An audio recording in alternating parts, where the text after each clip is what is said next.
donc première soirée de formation, début de semaine.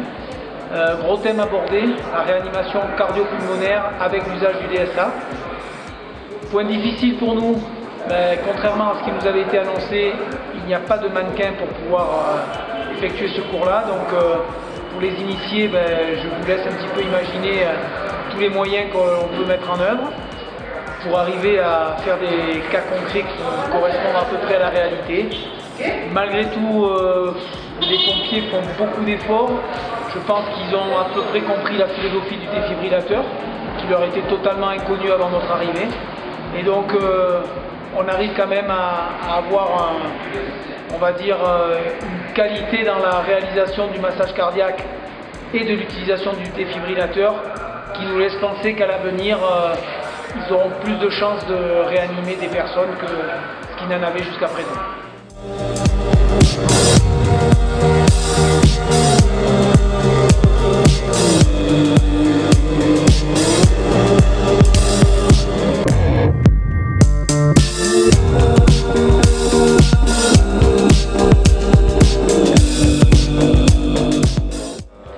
Ce soir, on s'est retrouvé à 18 h pour la première manœuvre nocturne, dans la mesure où l'ensemble des pompiers travaillent, la majorité travaille la journée, donc ne sont disponibles qu'à partir de 18 h.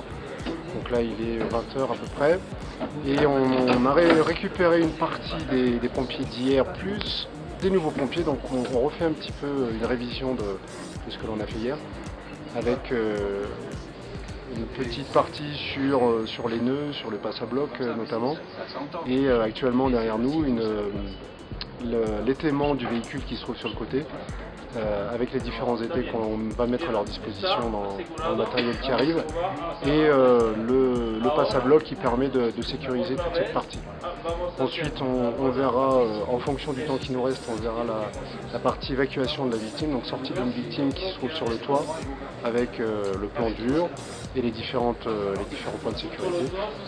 Donc voilà pour la soirée.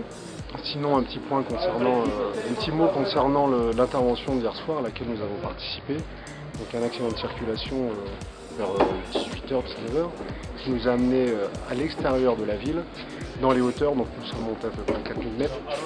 Pour un accident, bon, somme toute, pas trop grave, néanmoins avec l'intérêt de voir un petit peu les deux véhicules qui partaient sur intervention, et nous en tant que spectateurs, néanmoins spectateurs-acteurs, à la mesure où ils comptaient sur nous pour pouvoir travailler. Et ce qui est intéressant, c'était de voir un petit peu la mise en place de ce qu'on avait vu la veille, à savoir le balisage, surtout dans une zone où l'éclairage est néant, où il n'y a aucune signalisation, où les gens roulent relativement vite.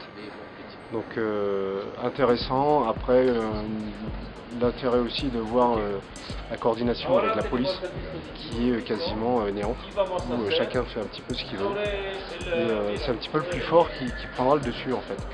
Donc au final, une voiture qui a fait un tonneau, avec un conducteur, la passagère et deux enfants qui sont repartis dans le véhicule de police. Tout va bien. Donc voilà pour la soirée d'hier.